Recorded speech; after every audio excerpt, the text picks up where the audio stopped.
14 नवंबर 2007 को 13वें वित्त आयोग का अध्यक्ष किसको नियुक्त किया गया था? तो किसको किया गया था? डॉक्टर विजय एल केलकर को। 13वें वित्त आयोग की सिफारिशों का प्रावधान किस अवधि से संबद्ध है? तो किससे है? 2010 और 15 से। 13वें वित्त आयोग की सिफारिश की समय अवधि क्या थी? तो 2010 से 15। 14वें वित्त आयोग के अध्यक्ष कौन थे? तो कौन थे? Doctor Y Reddy. 10वें वित्त आयोग के चेयरमैन कौन थे? तो वो आपके कौन थे? केसी पंत। 12वें वित्त आयोग के अध्यक्ष कौन थे? तो वो आपके थे सी रंगराजन। तो ये आपके वित्त आयोग उनके अध्यक्ष। तो आपको बताना है नव अध्यक्ष कौन थे? तो वो थे आपके NKP साल्वे। 10वें वित्त आयोग के अध्यक्ष कौन थे आपके? तो वो थे आपके केसी पंत। और 11वें वित्त आयोग के अध्यक्ष कौन थे? AM खुसरू। और तथा 12वें वित्त आयोग के अध्यक्ष कौन थे आपके? केसी रंगराजन। तो इसका आंसर ए हो जाएगा। ठीक है। योजना आयोग तथा वित्त आयोग के संबंध में निम्न कथनों पर विचार कर बताइए कि इनमें से कौन सा कथन सही नहीं है। तो दोनों द्वारा गई संसदीय शासन पर वाद्य, ये सही नहीं है।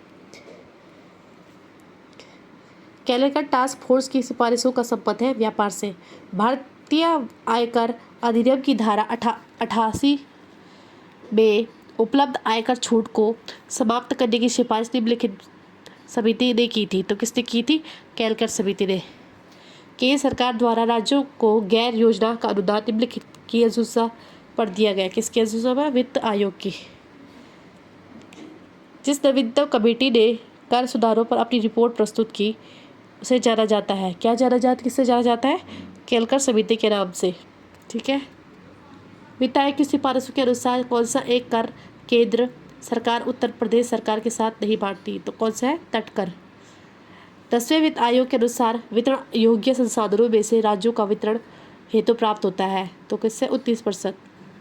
11वें वित्त आयोग ने अनुशंसा की है कि संघ द्वारा एकत्रित 11वें वित्त आयोग ने अनुशंसा की है कि संघ द्वारा एकत्रित करों की धनराशि में राज्यों का वितरण योग्य अंश होगा। तो कितना होगा? 29.5। ये वेरी इंपॉर्टेंट क्वेश्चन है।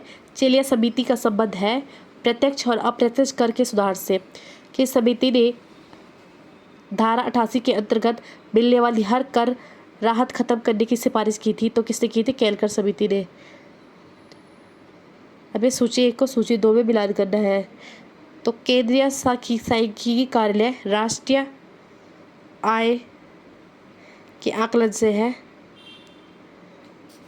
तो इसका आंसर आप देख लीजिएगा। इसका आंसर बी है। 11वीं योजना के दौरान शिशु मृत्यु दर IMR को कम करने का लक्ष्य था। तो वो 28 प्रति 1000 लाइव बर्थ से भारत सरकार द्वारा अनुमोदित सक्षम परियोजना संबंधित है। तो किससे संबंधित है? नवीन प्रत्यक्ष कर नेटवर्क से। ठीक है। धनी अधिक धनी होते जा रहे हैं और निर्धन अधिक निर्धन यह जानने के लिए किस बात की तुलना करना आवश्यक है? विविध अवधियों में विविध वर्गों की आदताओं की आय के वितरण की। व्यक्तियों को कर राहत के दृष्टिकोण से निम्न में से कौन अन्य से भिन्न है? तो कौन है? इंदिरा विकास सत्र से। निम्नलिखित में किस पर कोई आयकर छूट नहीं है? तो कौन सा नहीं है? किसान विकास पत्र से। ठीक है। कौन से एक वित्त मंत्रालय का एक भाग नहीं है? तो कौन सा है? बैंकिंग विभाग। पैन के प्रारंभ में 5 अंग्रेजी के अक्षर होते हैं जैसे AFZPK और 7190K। तो इसमें P दर्शाता है। तो क्या दर्शाता है? व्यक्तिगत। तो ये आप देख लीजिए कंपनी की पूरी बातें। C for company, P for person, ये जो भी है, H for half Hindu United family, A for